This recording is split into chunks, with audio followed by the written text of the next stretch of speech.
Hello there and welcome to my channel, Novice Modelling in a Midlife Crisis. My name is Andy and today I thought we'd have a look at my Meng Type 823 German PKW.K1 Kubelwagen in the 135 scale, which is kit number VS-017, which is part of their Velociraptor series, which I think is small vehicles.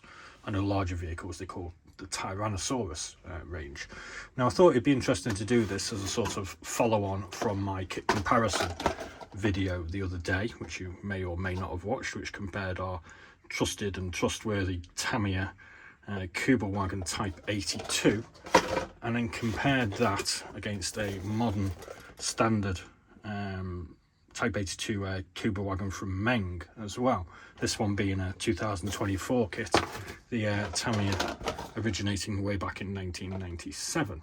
So that's why I decided to do this. It's also kind of interesting and odd vehicle, which I kind of like. And we'll just do a kit review on this, so what's in the box kit review. And we'll go through the parts and the instructions. But first off, I thought we'd get a bit of information on this vehicle, because I'm sure a lot of people don't know what the hell it is. It looks a bit like an armoured car, although a rather flimsy one. So among the many variants of the PKW.K1 Kubelwagen Type 82, the Type 823 is considered a rather unique model. In the early stages of World War II, due to the restrictions imposed by the Treaty of Versailles, the number of tanks in the German armoured forces was significantly limited. As a result, the German military developed a mock-up tank based on the Type 82 military vehicle, which became the Type 823. The Type 823 served as a training mock-up primarily designed to train infantry in coordination with tanks. It was also used in North Africa as a dummy tank target to deceive enemy forces and aerial reconnaissance. As Germany greatly expanded its military production during the war, more and more tanks were manufactured and delivered to the armoured forces, causing the Type 823 military vehicle to gradually lose its purpose. The production of the Type 823 was very limited and it is rarely seen in surviving historical photographs. It seems to be a bit of I'm not quite sure how much I trust that actual description, but I'm reckoning some of it's right.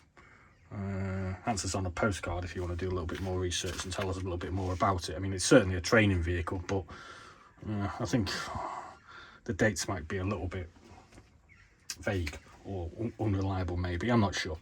So we'll have a look at the parts and then we'll skip through the rather nice instruction booklet and we'll see how we get on.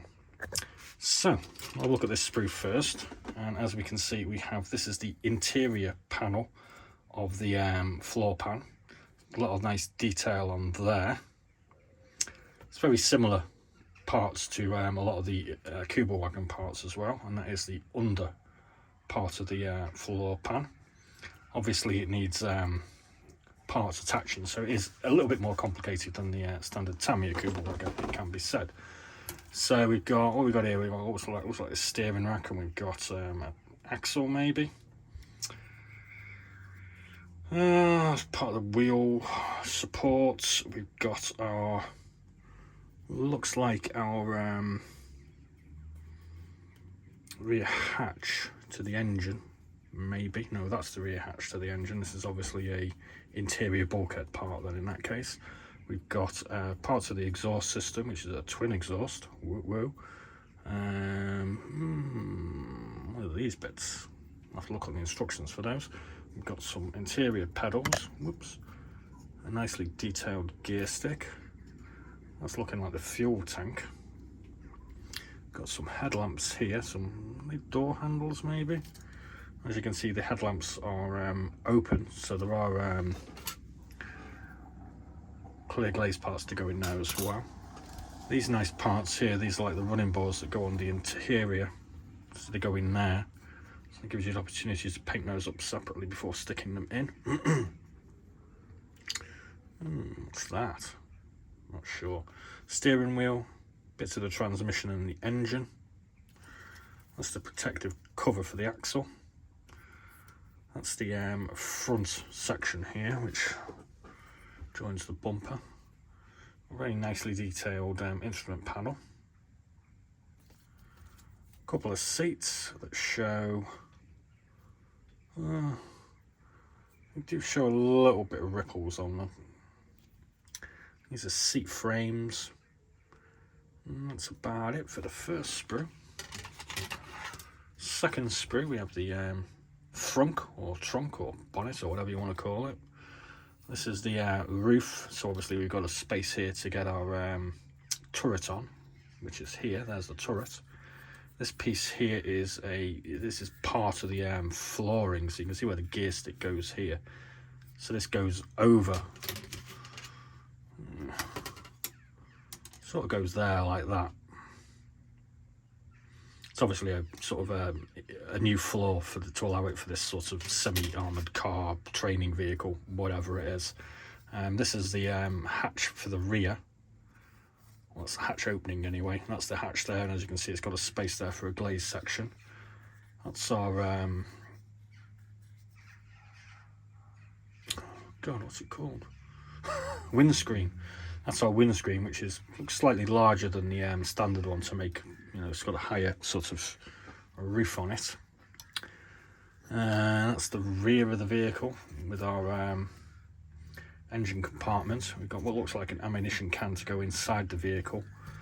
These are the side panels, so there's no doors on the side. The only way you could get in is through this little rear hatch at the rear. And these are the sort of outer parts for our turret. That's the turret top there. And obviously these are the front and rear mud guards, so they're going to be attached to the floor pan, not necessarily in that order. Next sprue we have our wheel hubs. Some quite nicely detailed wheel attachments there. Sorry, I just had to sneeze. We've got some wheel headlight covers. They look like more headlights. What have we got going on here? Aerial, some hooks, possibly an aerial there. This little funny part, that's the standing or seat. Maybe it's a seat, or maybe it's a sort of like a raised stand to stand in when you're manning a machine gun. Glazed sections as our front windscreen with windscreen wipers you need to paint. That's the rear panel, lights, and this is the side windows here. Oh, we got some rubber tyres, which some people like and some people hate. 5 of those, one for the spare on the front. And a rather uninspiring and boring set of decals with not much going on there.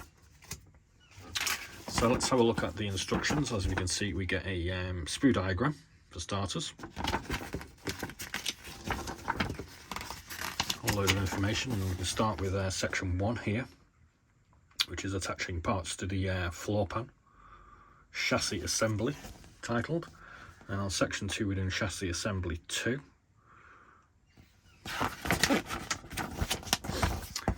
Section 3, chassis assembly 3. I like these. Chassis assembly 4. No, exhaust pipe assembly on that one. Caught me out. So you've got the exhaust pipes going in with part of the engine. The chassis assembly 4, that's all the steering mechanism by the look of it. Number 6, we're putting the protective covers on the front and the axle. Floor assembly, as you can see these are pre-painted in brown. Internal parts assembly for number 8. Rear body assembly, so there's the engine bay going in. So yeah, that was that rear bulkhead, and that's what those 2 little side parts are for. Internal parts assembly. So there's our floor going in with this little seat or stand. Driver seat assembly, so there's only 1 seat going in here. There's an ammo locker. And then we're going to do body side panels in section 12. Front parts assembly in 13.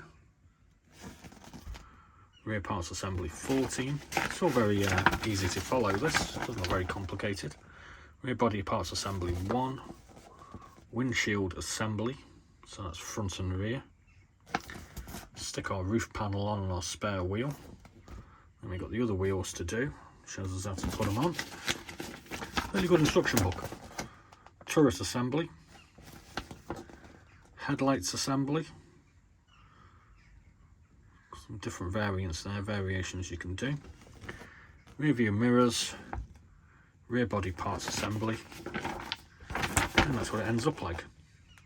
So there's only one sort of colour recommendation for this, but I suppose you could do it in whatever colour you wanted to. This one says Armoured Training Unit, the Wehrmacht, year unknown. So not exactly helpful with the historical detail there. So that's our little review. Like I said, I thought I'd do this one, bearing in mind I'd just done the kit comparison between the Meng. Cost-wise, this cost, I think it was about £20 with the postage, so it's not overly expensive, but it's not cheap, but it's a nice looking kit. Incidentally, Meng do also do a tracked variant with some skis on the front, which is a winter version, obviously.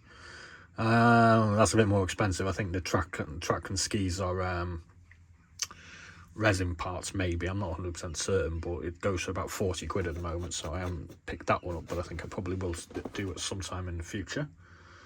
So do drop us a line. Please do have a look at the previous kit comparison for the Meng and the Tamiya that we did.